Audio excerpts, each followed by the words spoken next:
berbahagia kali ini, hari Ahad, tanggal 22 Rajab 1447 Hijriah, atau yang bertepatan dengan tanggal 11 Januari 2026. Kita kembali diberi kekuatan, kesehatan, hidayah serta taufik dari Allah Jalla wa'ala, sehingga kita bisa kembali menghadiri pengajian rutin bulanan untuk mengkaji fikih sirah Nabi kita Muhammad sallallahu alaihi wasallam. Kita berharap semoga Allah Subhanahu wa taala melimpahkan kepada kita semuanya ilmu yang bermanfaat, sehingga bisa kita amalkan sebagai bekal untuk menghadap kepada Allah Jalla wa'ala. Allahumma amin. Salawat dan salam semoga senantiasa tercurahkan kepada junjungan kita Nabi Muhammad sallallahu alaihi wasallam, kepada keluarganya, sahabatnya, dan umatnya yang setia mengikuti tuntunannya hingga akhir nanti. Para hadirin dan hadirat sekalian, dan juga segenap pendengar serta pemirsa rahimani wa rahimakumullah. Pada pertemuan yang lalu kita telah menyelesaikan pembahasan tentang sebuah peristiwa bersejarah dalam kehidupan Nabi kita Muhammad sallallahu alaihi wasallam. Apakah peristiwa itu? Kok sepi? Saya cuma tanya judul, belum tanya apa?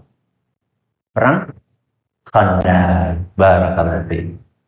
Atau biasa diistilahkan dengan perang Ahzab.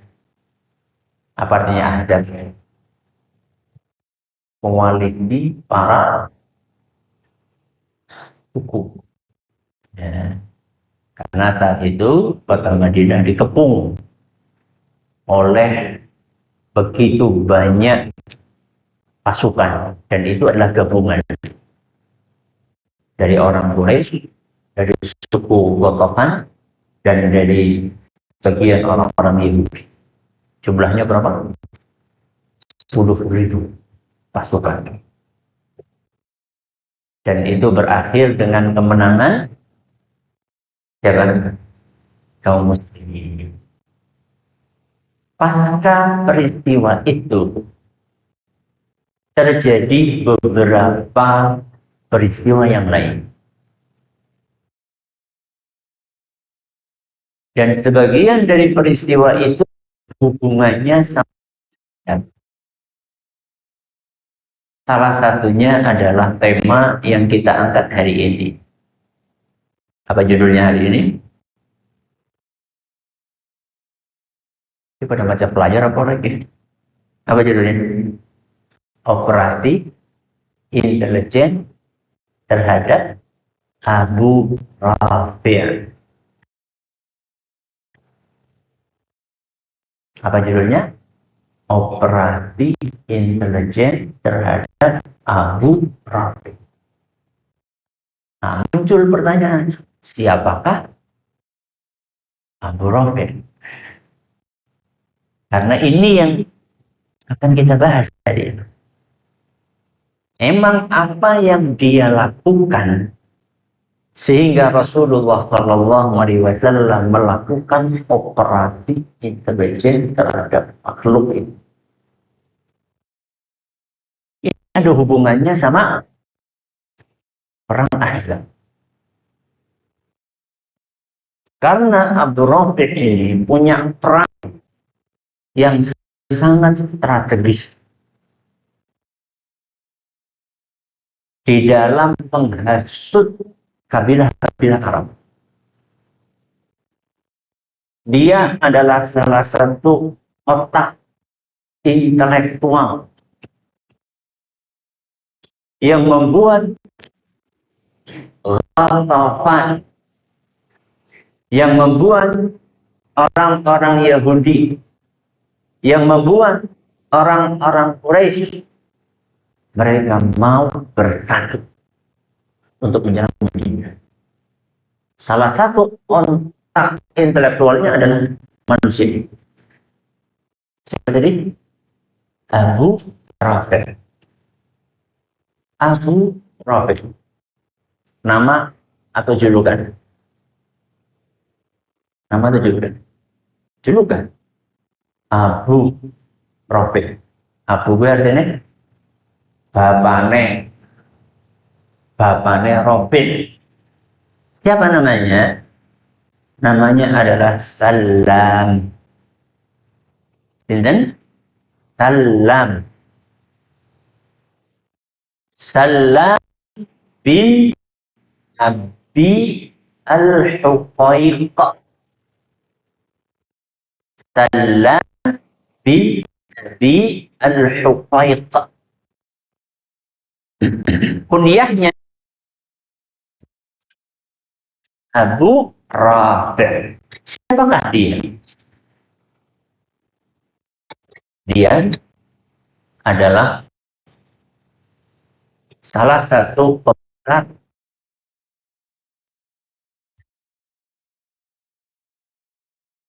Bani Nadir ini orang Yahudi. Salah satu pembenar Bani Nadir. Dia juga seorang saudagar kaya. Sekaligus juga seorang penyair. Penyair hari ini berarti dia punya media massa. Jadi media massa saat itu dikuasai oleh siapa? Para penyair. Dia adalah salah satu pembesar Bani Nadir, orang Yahudi. Kemudian dia seorang saudagar kaya, sekaligus dia adalah seorang penyair. Berarti dia punya potensi yang besar. Potensi kepemimpinan, potensi kekayaan, dan potensi orasi. Sayangnya, potensi-potensi dan kelebihan-kelebihan yang dia miliki ini justru dia gunakan untuk menyerang kaum muslim. Dia adalah penghasut terjadinya perang Ahzab. Dan itu bermula ketika sukunya, apa tadi nama sukunya? Bani Nadir, terusir dari kota Madinah karena pengkhianatan mereka di tahun 4 Hijri. Sehingga mereka pun bereksodus ke wilayah Yahudi yang lainnya, namanya Khaybar. Jaraknya dari Madinah sekitar 150 km. Berarti Purwokerto kemana?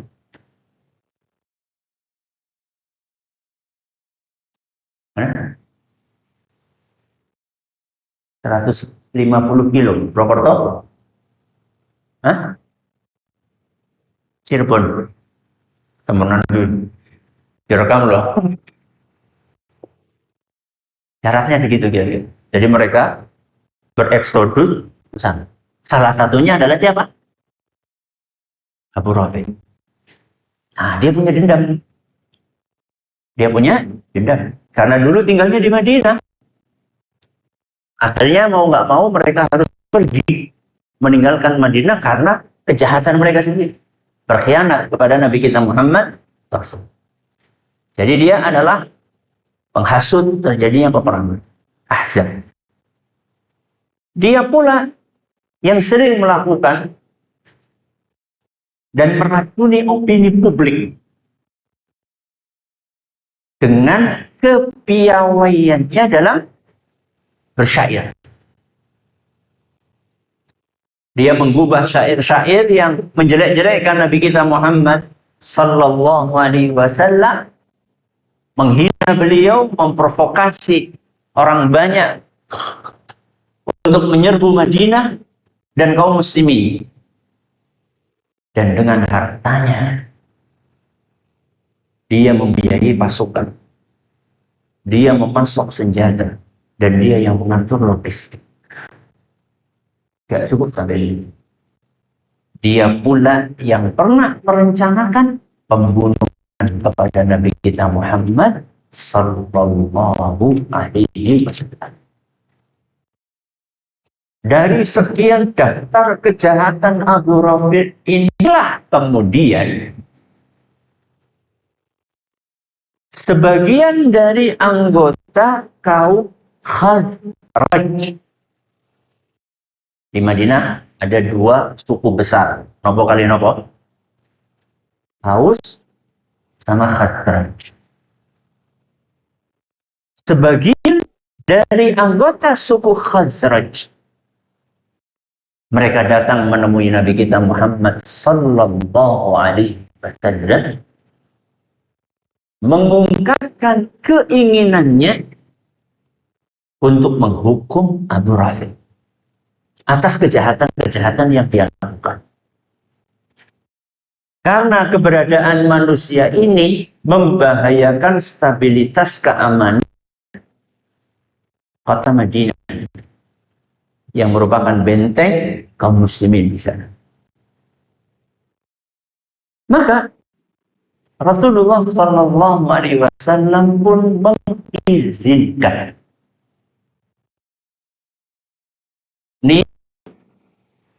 dan keinginan dari sebagian orang-orang Khazraj, dan beliau langsung membentuk sebuah pasukan kecil. Isinya 5 orang. Berapa? 5. Dan ini dalam sejarah diistilahkan dengan Sariyah. Apa? Sariyah. Jadi ada Sariyah, ada Ghazwah. Perbedaan mencolok antara dua istilah ini adalah kalau Sariyah biasanya pasukannya kecil. Mulai dari 5 orang sampai 300-an orang. Berarti 300 itu Sariyah. Dan Sariyah biasanya Rasulullah SAW nggak ikut. Terus ciri khasnya Sariyah, misinya terbatas. Misalnya patroli, misalnya ini tadi mengeksekusi musuh Islam, operasi intelijen, melakukan penyusupan, mencari informasi, sehingga tidak dibutuhkan pasukan yang banyak. Dan biasanya waktunya nggak lama. Berapa orang tadi? 5. Dan 5-5-nya adalah dari suku apa tadi? Khazraj. Dan nanti kita akan jelaskan kenapa suku Khazraj. Pemimpinnya seorang sahabat Nabi SAW namanya Abdullah bin Atiq. Siapa pemimpinnya? Abdullah bin Atiq. Anggotanya 1 Abdullah bin Unais. Dan nanti kita akan bahas sahabat bi'idznillah. Terus siapa lagi anggotanya? Mas'ud bin Sinan. Sudah berapa? 2. 3 Abu Qatadah. Dan yang keempat Khuzai' bin Aswad. Khuzai' bin Aswad. Berarti total berapa? 5. Pemimpinnya Abdullah bin Atiq dan anggotanya 4. Berangkatlah dari Madinah ke Khaybar. Jaraknya berapa? 150 km. Sampai di Khaybar sore menjelang maghrib. Dan Abu Rafi' tinggal di sebuah benteng yang kokoh. Untuk melewati benteng itu, harus melewati sebuah gerbang yang dijaga ketat. Apa yang dilakukan oleh sang komandan? Siapa dari komandannya? Abdullah bin Atik. Beliau berkata kepada anggotanya, tunggu di sini. Setelah mendekati, mereka bersembunyi. Kemudian sang komandan berkata kepada anggotanya, tunggu kalian di sini. Saya akan mencoba masuk terlebih dahulu. Seandainya saya berhasil masuk, situasi aman, saya akan kabari kalian untuk ikut masuk. Oke. Apa yang dilakukan oleh Abdullah bin Atik? Dia kerodongan. Apa kerodongan? Kerodongan. Apa bahasa Indonesianya?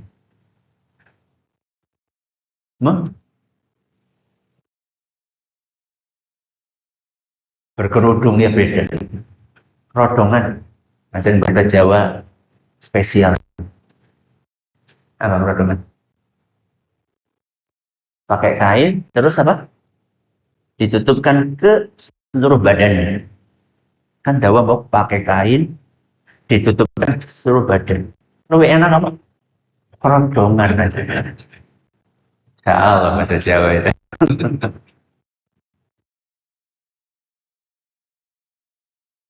Apa misi di balik kerodongan? Orang itu saat di zaman itu, kalau kerodongan dan menyendiri, itu tandanya lagi buang hajat. Jadi kalau ada orang saat itu kerodongan dan menyendiri, ya, memisahkan diri dari rombongan, itu tandanya sedang buang. Dan biasanya kalau orang lagi buang hajat, nggak ada temannya yang mendekat. Itulah misi yang dia lakukan. Dia mengelabui, ya, si para penjaga itu dengan cara menutupi dirinya dengan kain, nggak jauh dari pintu gerbang, seakan-akan sedang buang. Gak lama kemudian datang orang-orang penghuni benteng itu dari luar, karena sudah menjelang maghrib. Yang bawa gembalaan, yang habis dagang, yang habis pada masuk semuanya. Setelah semuanya masuk, si penjaga ini mau ngunci pintu dan dia melihat ada orang yang masih di luar. Lagi apa? Rodongan, seakan-akan sedang buang hajat. Maka kemudian si penjaga itu mengatakan, ya Abdullah. Kok tahu namanya? Nah, nggak tahu namanya. Kalau orang dulu manggil, ya Abdullah, wahai Abdullah, itu tandanya, wahai hamba Allah. Nggak tahu nama. Nek sedikit apa? Lik. Jadi kesempatan. Woi, jadi kita sebenarnya. Kalau sekarang jamaah haji, jamaah umroh apa? Haji gitu. Ya. Ya haj. Nggak tahu nama. Maka penyamarannya berhasil nggak? Berhasil. Karena dipikir sama si penjaga, ini adalah bagian dari penduduk benteng. Ya Abdullah, pintu sudah mau ditutup. Ente mau masuk? Dipanggil lagi 2 kali. Mungkin biar dikira burung rampung itu. Apanya? Buang hajat. Akhirnya dipanggil lagi. Begitu dipanggil lagi, maka dia pun segera menutupi mukanya dan nggak diperiksa sama si penjahatnya. Kenapa penjahat? Yang dia mau bunuh gitu. Mungkin gitu ya. Orang habis buang hajat ngapain diperiksa gitu loh. Kecerdasan itu apa? Abdullah bin Atik. Maka dia pun bergegas masuk ke benteng tanpa diperiksa sama sekali, nggak dilihat wajahnya, pokoknya langsung masuk. Begitu masuk, dia pun segera mencari posisi yang nggak terlihat. Entah dia mojok di mana, masuk ke mana, kandang apa, intinya dia segera masuk. Dari lokasi dia bersembunyi itu dia bisa melihat pintu gerbang. Oke. Maka dia pun diam di situ sampai para penjaga masuk, ngunci pintu, kuncinya digantungan kunci dekat gerbang. Terus itu diawasi sama Abdullah bin Atik. Begitu penjaganya sudah pergi, suasana aman, maka pelan-pelan Abdullah bin Atik ambil kunci, kemudian buka gerbang, lalu memanggil teman-temannya dulu. Suasana aman. Masuk. Satu-satu masuk. Berapa orang tadi? 5. Sama pemimpin. Setelah berhasil masuk, maka Abdullah bin Atik mendekati rumahnya Abu Rafiq. Kelihatan. Kenapa? Karena paling gede, paling tinggi gitu. Rumahnya tingkat. Namanya orang kaya. Biasanya ya rumahnya paling besar. Begitu dia mendekati rumah itu, ternyata terdengar sedang lagi pada ngobrol. Abu Rafiq lagi ngobrol sama teman-temannya, lagi begadang. Maka Abdullah bin Atik pun nungguin gitu. Sampai malam. Sampai teman-temannya Abu Rafiq pergi. Oke? Setelah teman-temannya Abu Rafiq pergi, 1, 2, 3, semakin gelap. Setelah yakin nggak ada pasukan yang menemani Abu Rafiq, baru kemudian Abdullah bin Atik masuk. Dari suaranya terdengar bahwa Abu Rafiq itu ada di lantai 2. Saya bilang tadi rumahnya tingkat. Maka Abdullah bin Atik pelan-pelan masuk ke tangga, naik ke tangga. Ternyata begitu sampai ke lantai 2, dia temukan ada pintu 1, pintu 2, pintu 3. Untuk keamanan dari Abu Rafiq. Cuman nggak ada penjaganya. Karena teman-temannya sudah pada pulang. Apa yang dilakukan? Masuk pintu pertama. Dikunci. Dari mana? Dari dalam. Supaya apa? Supaya kalau seandainya Abu Rafiq minta bantuan, maka bala bantuan akan terhambat. Gak bisa masuk. Karena pintunya dikunci dari dalam. Oke? Masuk pintu yang kedua, sama. Dikunci dari dalam. Masuk pintu ketiga, sama. Dikunci di dalam. Ya, ini pengamanan supaya menghindari masuknya bala bantuan. Begitu sampai ke kamarnya Abu Rafiq, suasana gelap. Dan Abdullah bin Atik matanya agak rabun. Gimana teman? Sudah gelap mata beliau, apa yang dilakukan? Padahal di situ ada Abu Rafiq sama keluarganya.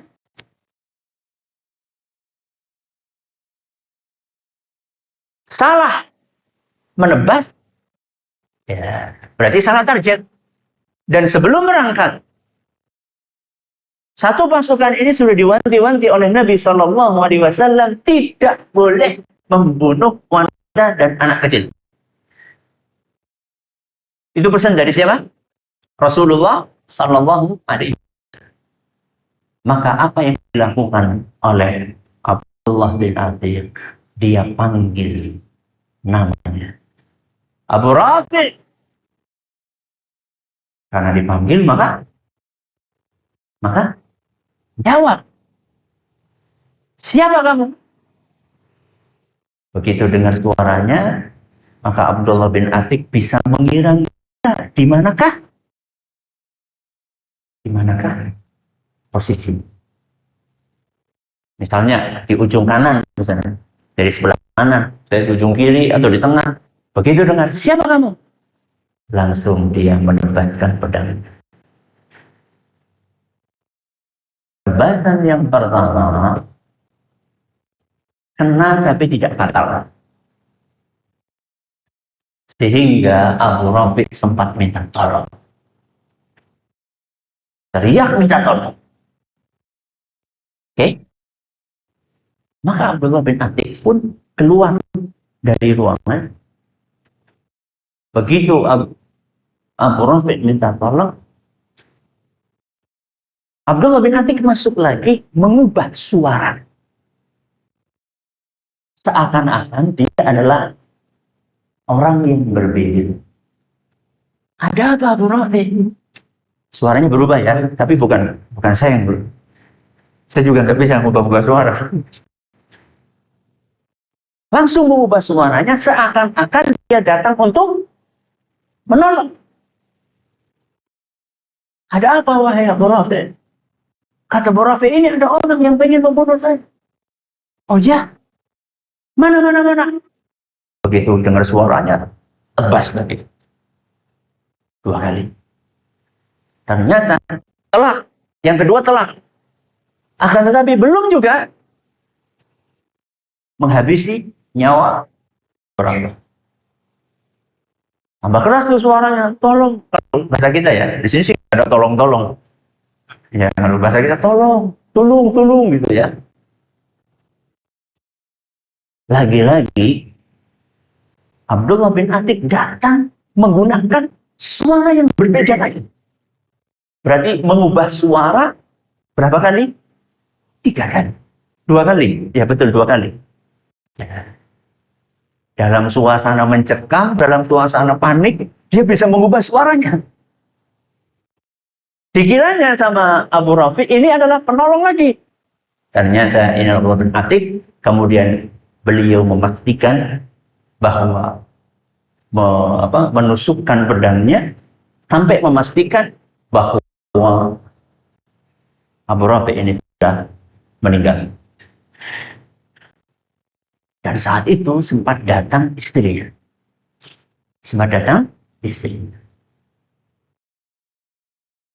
Ingin membantu Abu Rafiq. Istrinya siapa? Abu Rafiq datang pengen membantu Abu Rafiq. Dan saat itu hampir wanita itu akan dibunuh. Tapi beliau teringat pesan Nabi kita Muhammad SAW. Jangan membunuh wanita, jangan membunuh anak kecil. Oke, setelah misi berhasil, maka beliau pun keluar dari kamarnya Abu Rafiq, kemudian buka pintu satu persatu. Setelah pintu-pintu tadi terbuka, dia pun bergegas turun tangga. Ketika turun tangga itulah terjadi sesuatu. Apa? Beliau pikir tangga itu sudah habis. Tangga tanah. Beliau pikir sudah tanah. Ternyata belum. Akhirnya beliau jatuh, terjungkang dan kakinya patah. Apa yang beliau lakukan? Sorbannya dilepas, diikat kakinya. Kemudian jalan sambil menyeret kaki. Tidak langsung pulang. beliau pengen memastikan bahwa Abu Rafi sudah betul-betul mati. Maka beliau nunggu semalaman sambil menahan rasa sakit, menunggu pengumuman. Pengumuman apa? Ya biasa, orang mati kan biasanya diumumkan kan. Menunggu pengumuman boro-boro bahwa Abu Rafi meninggal. Sampai kapan? Sampai ayam jantan berkokok. Dalam keadaan kakinya patah, ya, nungguin gitu, dan itu ngeri, bisa ketangkep itu. Ya. Begitu ayam jantan berkokok, ada pengumuman bahwa Abu Rafi telah mati. Saat itulah kemudian Abdullah bin Atiq mengajak teman-temannya untuk pulang ke kota Madinah. Dan saat itu beliau digotong sama teman-temannya karena sudah nggak bisa berjalan. Berapa kilo? 50 kilometer. Begitu sampai di hadapan Nabi Sallallahu Alaihi Wasallam, mereka laporan misi berhasil untuk dijalankan. Kemudian Nabi SAW melihat Abdullah bin Atiq cedera, maka oleh Nabi SAW dikatakan julurkan kaki. Kemudian Nabi SAW mengusap kaki yang patah itu dan langsung sembuh seketika di Bukhari tanpa bedah tulang. Dan itu jenengan nggak bisa. Itu adalah mukjizat Nabi kita Muhammad. Ini satu riwayat. Kalau kita baca riwayat ini, seakan-akan yang mengeksekusi dari awal sampai akhir siapa? Abdullah bin Atiq. Tapi ada riwayat lain yang menyebutkan bahwa kelima-limanya ikut masuk semua. Kelima-limanya ikut masuk semua. Dan kelima-limanya menebaskan pedangnya. Kepada siapa? Abu Rafi. Maka begitu sampai kepada Nabi SAW, kelima-limanya itu merasa, wahai Rasul, saya yang mengeksekusi. Dari 5 itu semuanya merasa pedang saya yang kena. Utuhnya, orangnya. Kira-kira seperti itu. Karena itu merupakan sebuah kemuliaan. Ya. Mengeksekusi orang yang menghina Nabi SAW, membahayakan Islam. Maka kemudian Nabi SAW mengatakan, sini, datangkan pedang kalian, bawa semua. Dilihat satu-satu oleh Nabi SAW pedangnya. Maka Nabi SAW setelah melihat pedang masing-masing, beliau melihat, kamu yang mengeksekusi. Yaitu pedangnya Abdullah bin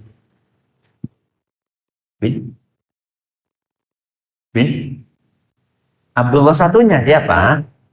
Abdullah bin Unais. Dari mana Nabi SAW mengetahui bahwa Abdullah bin Unais lah yang mengeksekusi? Dari pedangnya yang masih ada sisa dari lemak-lemak makanan. Karena pedang itulah yang kemudian menembus perutnya, dan ketika dicabut masih ada sisa lemak ini, bisa kena sini, bisa kena. Kalau sampai ada lemak-lemak sisa makanan, itu berarti sudah sampai masuk ke mana?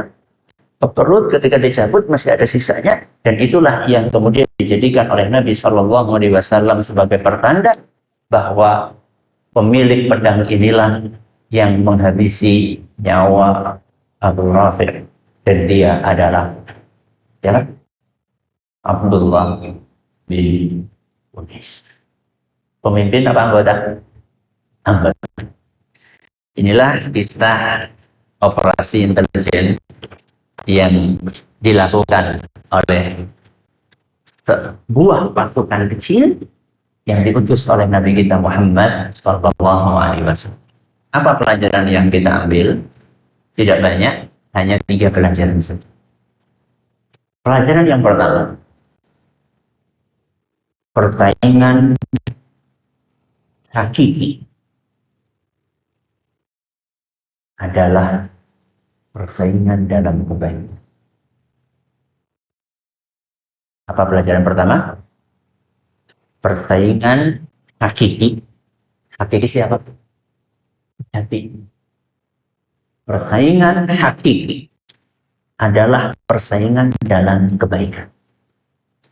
Dari mana kita ambil pelajaran ini? Masih ingat 5 orang itu dari suku apa? Kenapa yang menawarkan diri adalah suku Khazraj? Karena mereka ingin bersaing dengan suku Aus. Emang apa prestasi suku Aus sehingga suku Khazraj pengen bersaing dalam kebaikan? Suku Aus berhasil untuk membunuh salah satu dedengkot Yahudi yang lainnya yang bernama Ka'ab bin Ashraf. Suku Aus ini berhasil untuk mengeksekusi Ka'ab bin Ashraf, seorang yang sangat jahat terhadap umat Islam. Maka suku Khazraj gak mau kalah. Memang antara dua suku ini, setelah mereka semuanya masuk Islam, selalu berlomba di dalam kebaikan. Sebagaimana dituturkan oleh Ka'ab bin Malik dalam sebuah athar yang diriwayatkan oleh Imam Ibnu Abi Syaibah dalam kitab beliau Al-Musannaf.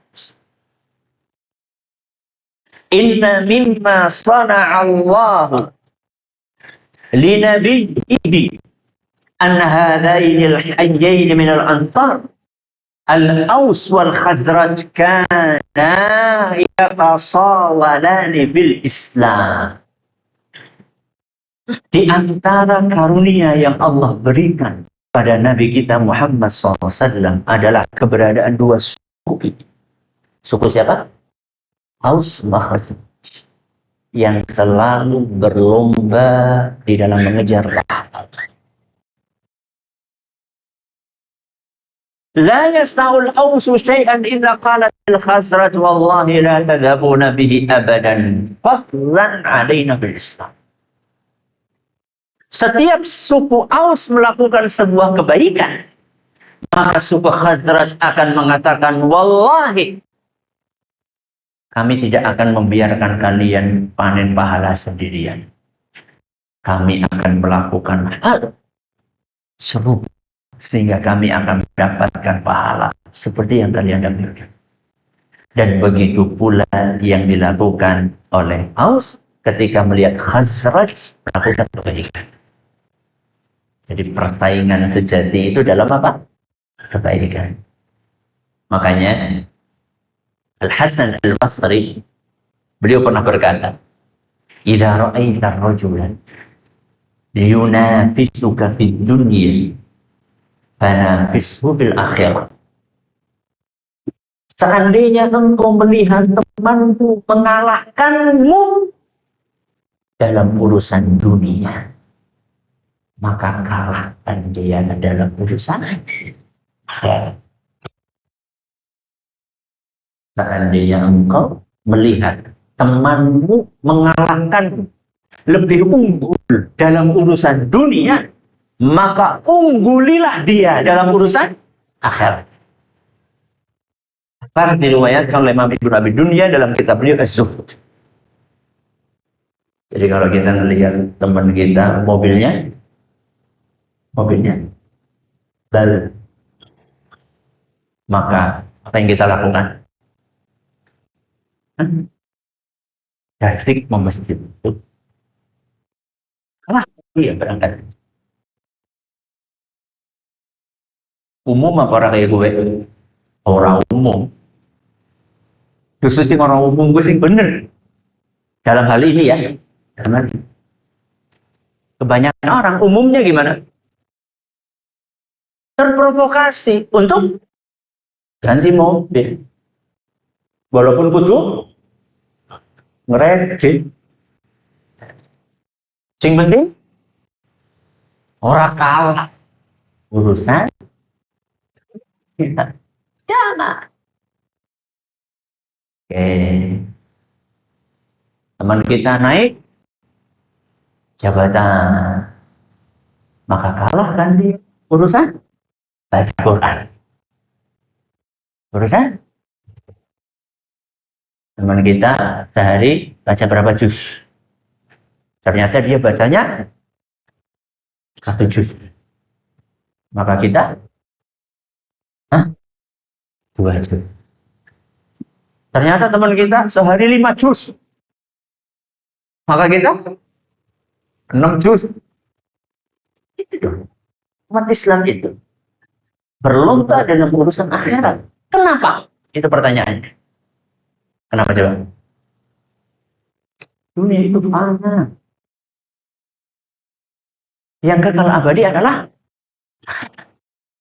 kita berlomba-lomba mengejar sesuatu yang fana. Fana siapa? Fana. Habis. Entah. Musnah. Ada endingnya. Semewah-mewahnya mobil hari ini, setelah 10 tahun, second. Jangankan 10 tahun, tuku siki bulan ngadep didol bewis, second. Pertanyaannya, pahala anak secondnya bu? Gak ada. Mobil itu kita nikmati, paling 10 tahun, 20 tahun, selesai. Pahala itu akan kita nikmati.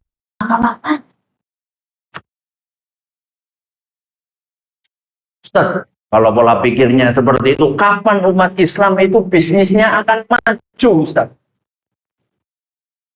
Kapan umat Islam akan jadi saudagar besar? Kalau pola pikirnya seperti itu. Ribet. Jadi kalau misalnya ada orang non-muslim gitu ya, punya bisnis yang maju, kita saingi dia, rajin mau ngejit gue. Gimana coba? Boleh gak kita bersaing bisnis? Boleh. Katanya tadi suruh menyaingi dalam urusan akhirat. Bisnis itu urusan akhirat atau urusan dunia? Ini yang sepi. Dunia atau akhirat? Dunia akhirat, si kepribadi. Karena itu, niat. Ketika kita bersaing dengan orang lain dalam urusan bisnis, apa niat? Memperbanyak saldo di rekening, memperbanyak tanah, jadi tuan tanah. Apa niat? Ustaz, saya ingin membesarkan bisnis dengan niat supaya infak saya tambah banyak. Itu berarti tujuan apa? Duniawi apa ukhrawi? Itu tujuan ukhrawi. Bisnis itu cuma sarana. Tujuannya bukan bisnis. Tapi tujuannya adalah ketika dia mengumpulkan harta banyak, maka amal ibadah menggunakan hartanya akan semakin banyak. Tambah rajin tambah banyak bangun masjid, tambah banyak anak-anak yatim yang dia biayai. Sehingga ketika dia punya duit banyak itu, dia gunakan untuk kebaikan, bukan sekedar untuk numpuk-numpuk harta. Berarti boleh nggak kalau kita bersaing bisnis dengan niat itu? Boleh. Karena itu bagian dari mengejar sesuatu yang sifatnya abadi. Oke, apa pelajaran pertama?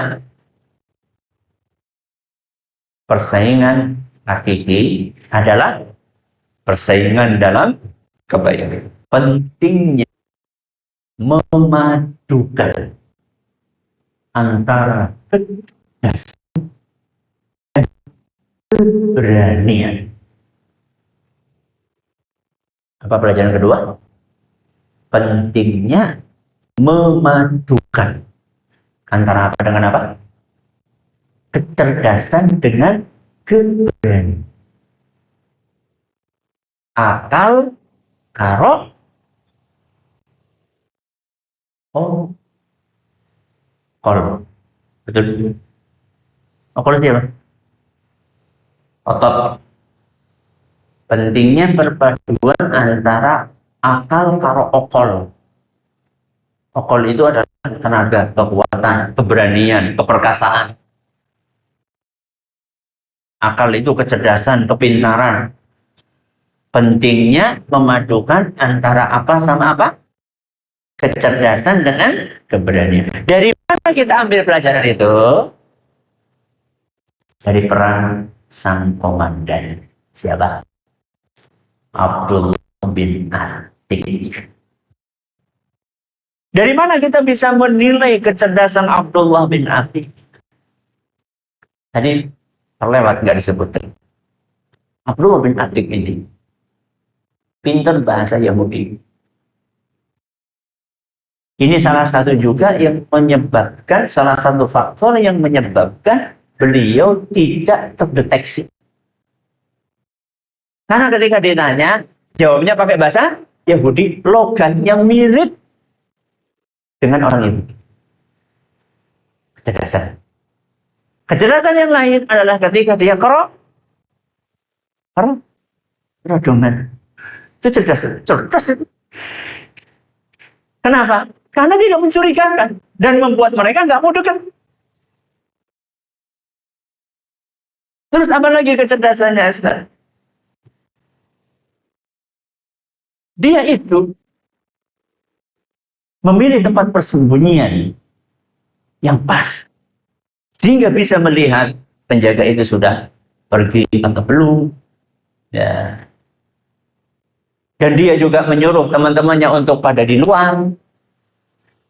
Seandainya semuanya kerodongan wong 5 kepriwe? Masa buang hajat? Rombongan? Kan mencurigakan. Makanya dia suruh teman-temannya di luar dulu. Satu aja masuk. Pinter. Strateginya luar biasa. Apalagi pinternya, begitu masuk, mendekati rumahnya, dengar orang banyak, sabar dia tunggu. Ini satu orang lawan orang banyak nggak menang. Maka dia tungguin sampai keluar asap. Di mana lagi kecerdasannya? Ketika dia masuk naik ke tangga, setiap masuk pintu dia apain? Kunci dari dalam. Cerdas. Supaya bantuan dari luar nggak masuk. Dari mana lagi kecerdasannya? Bisa mengganti suara. Kepikiran untuk mengganti suara supaya tidak dicurigai oleh Abu Rafi. Seandainya pakai suara yang pertama, Abu Rafi akan melawan. Tapi karena dia pakai suara yang kedua, Abu Rafi pun merasa ini bala bantuan. Padahal enggak.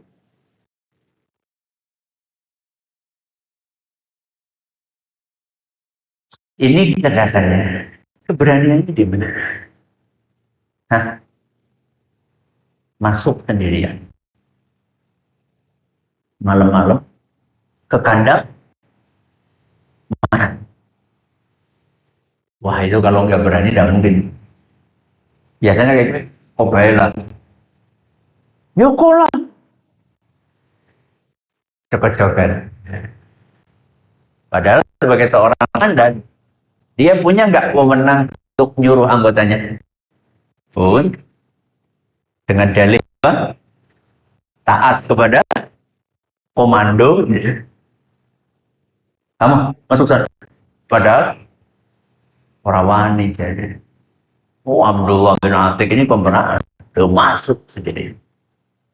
Apalagi yang menunjukkan keberanian dan keperkasaannya ketika kakinya patah.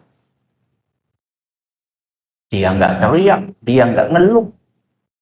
Dia hanya segera melepaskan sorbannya. Dia ikat kakinya supaya nggak cepat semakin parah. belum menahan sakit. Yang lebih dahsyatnya adalah ketika beliau nungguin sampai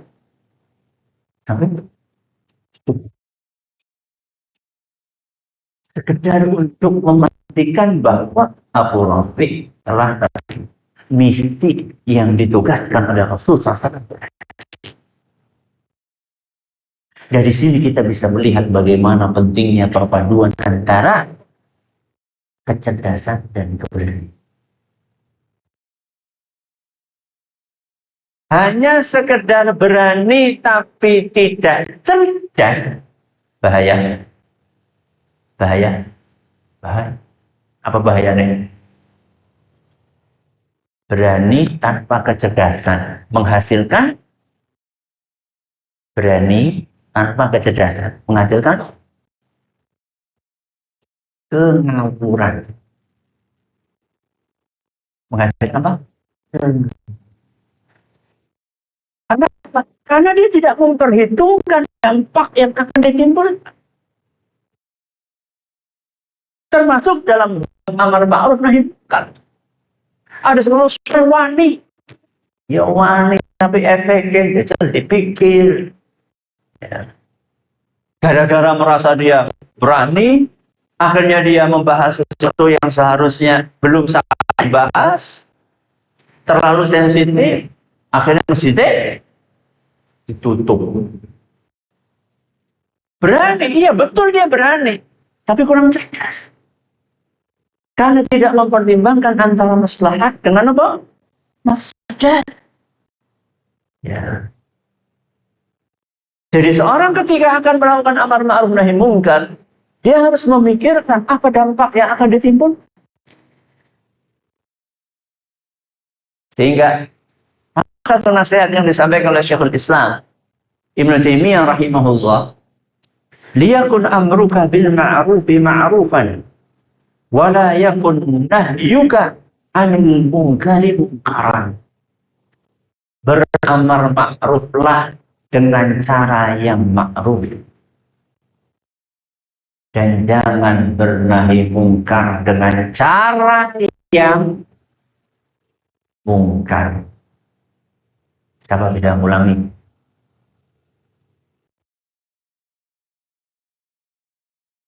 Sepi. Siapa yang bisa mengulangi? Saya kasih awalnya. Mesti kunci.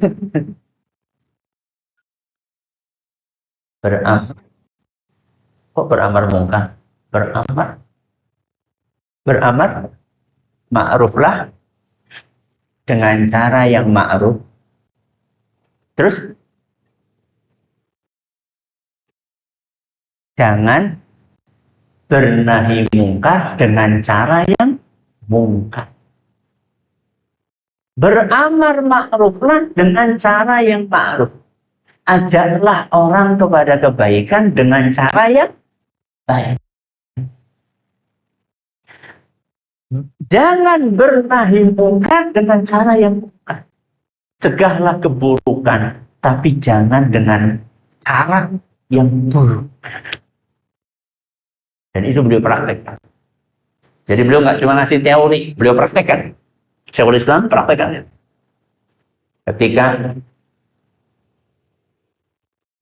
sedang berjalan dengan murid-muridnya lewat rombongan orang-orang Tatar.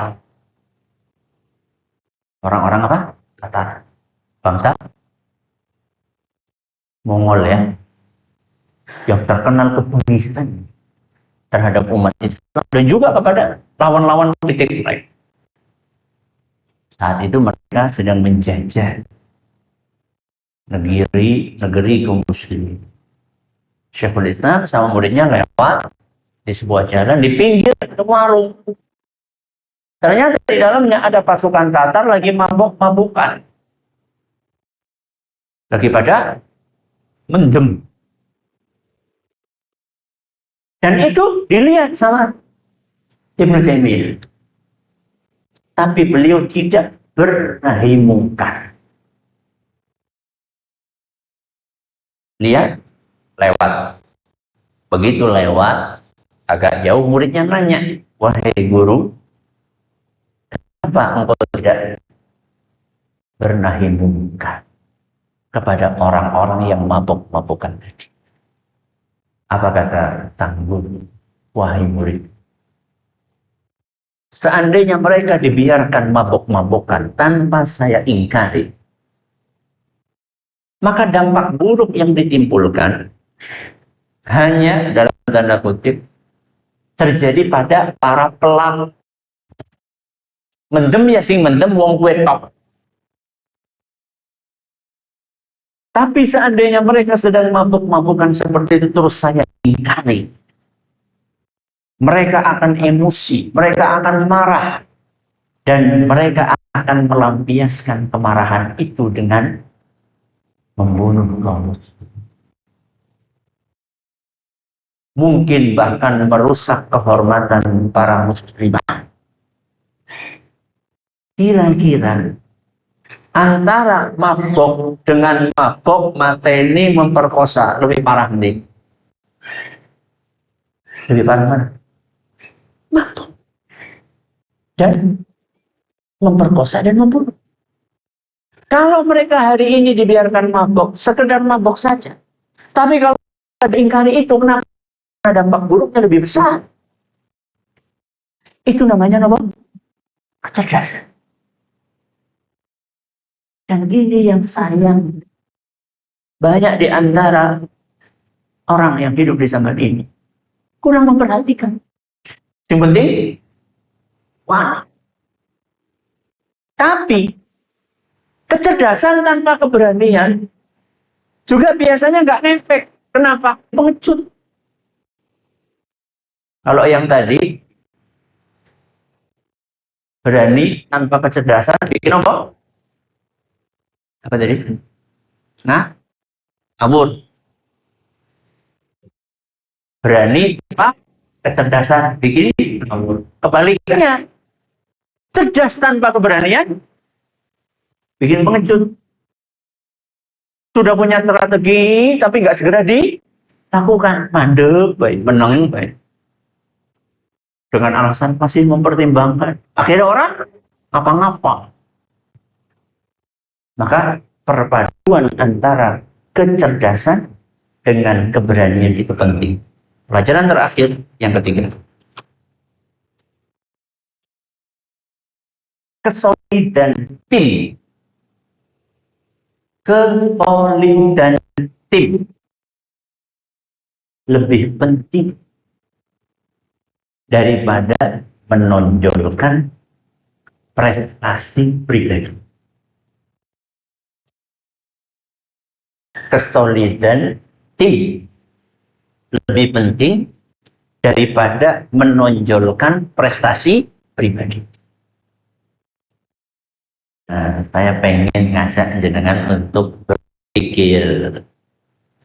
Ini pelajaran kita ambil dari bagian yang mana?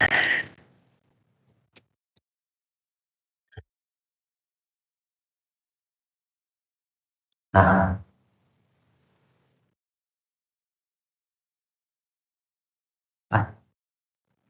apa pengen banding? Hah? Kita ambil dari keberadaan seorang anggota istimewa. Katakan ini Abdullah bin Unais. Siapa? Abdullah bin Unais. Siapakah Abdullah bin Unais? Abdullah bin Unais itu bukan orang sembarangan. Bukan orang sembarangan. Abdullah bin Unais itu adalah orang yang hadir baiat Aqabah. Beliau juga orang yang ikut perang Badar. Dan beliau termasuk as-sabiqunal awwaluna minal ansor. Orang yang masuk Islam pertama dari golongan. Oke. Mungkin ada orang mengatakan, wah itu kan dari sisi kesolihan pribadi. Enggak. Bukan hanya itu.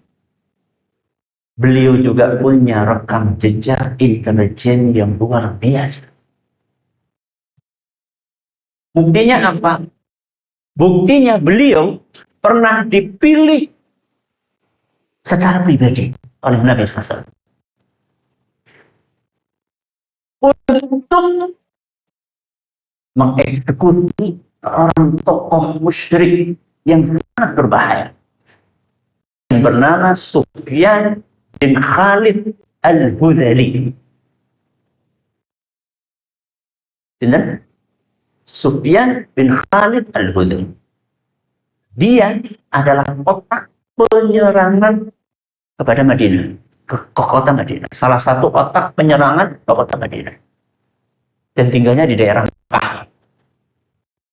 Abdullah bin Unais ini ditugas oleh Nabi Shallallahu Alaihi Wasallam untuk menyelesaikan misi itu, dan misi itu berhasil dengan sempurna. Dia bisa masuk ke kemahnya Sufyan dan mengeksekusinya. Setelah itu menimbulkan kegentaran di antara pasukannya dan kembali ke Madinah dengan selamat. Artinya dia punya sejarah panjang, prestasi yang gemilang. Akan tetapi Nabi SAW memilihnya untuk menjadi anggota.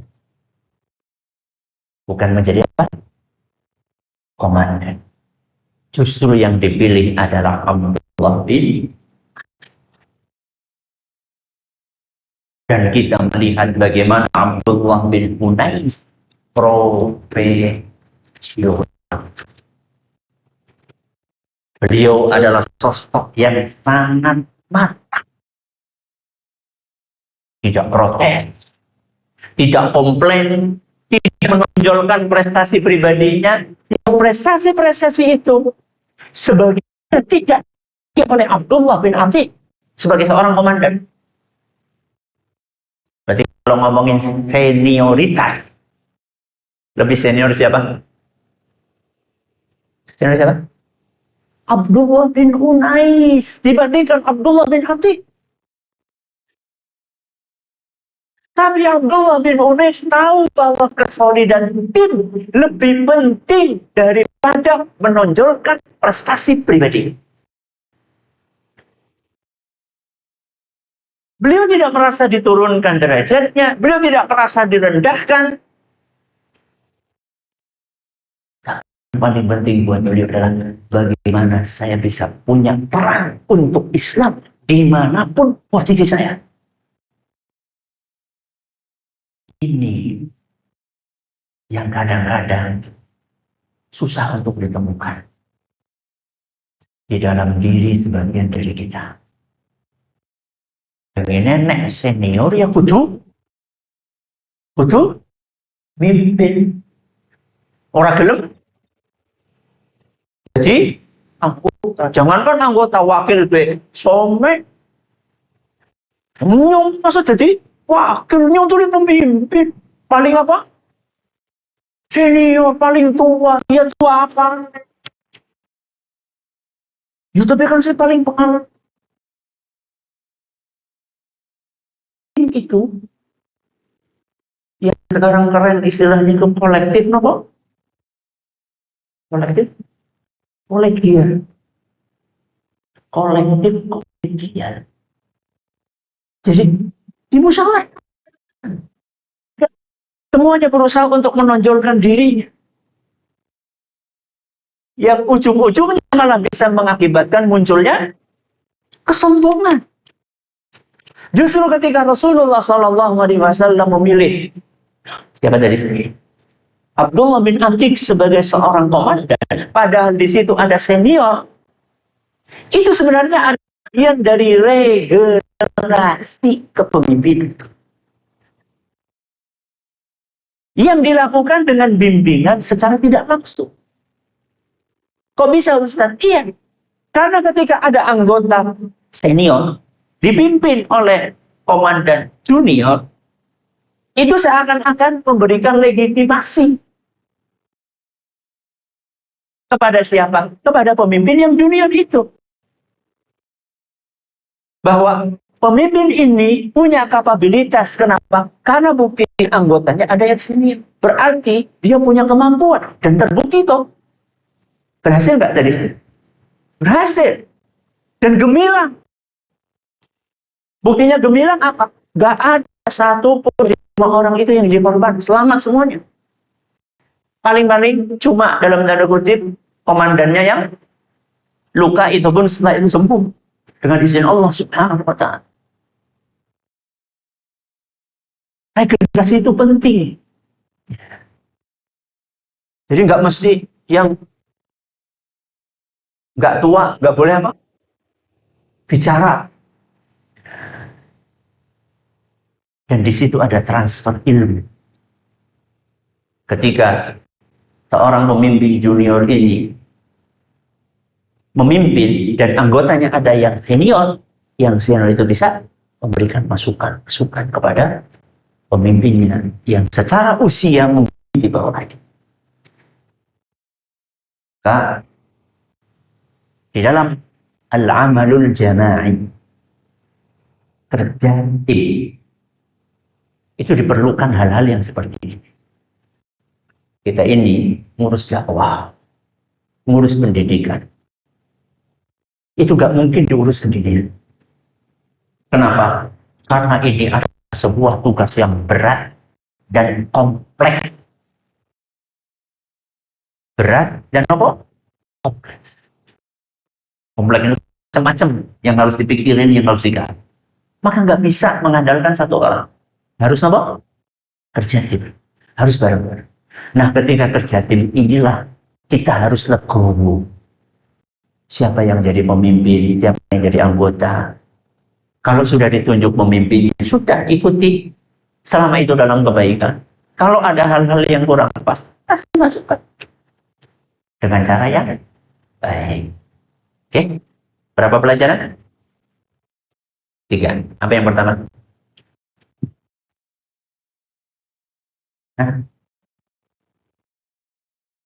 Persaingan hakiki adalah kebaikan. Yang kedua, pentingnya memadukan antara kecerdasan dengan keberanian. Yang ketiga, kesolidan tim lebih penting daripada menonjolkan prestasi pribadi. Semoga apa yang kita pelajari bermanfaat buat kita semuanya. Terima kasih atas perhatiannya. Mohon maaf segala kurangnya. Kita akhiri. Subhanallahumma bihamdika asyhadu an la ilaha illa anta astaghfiruka wa atubu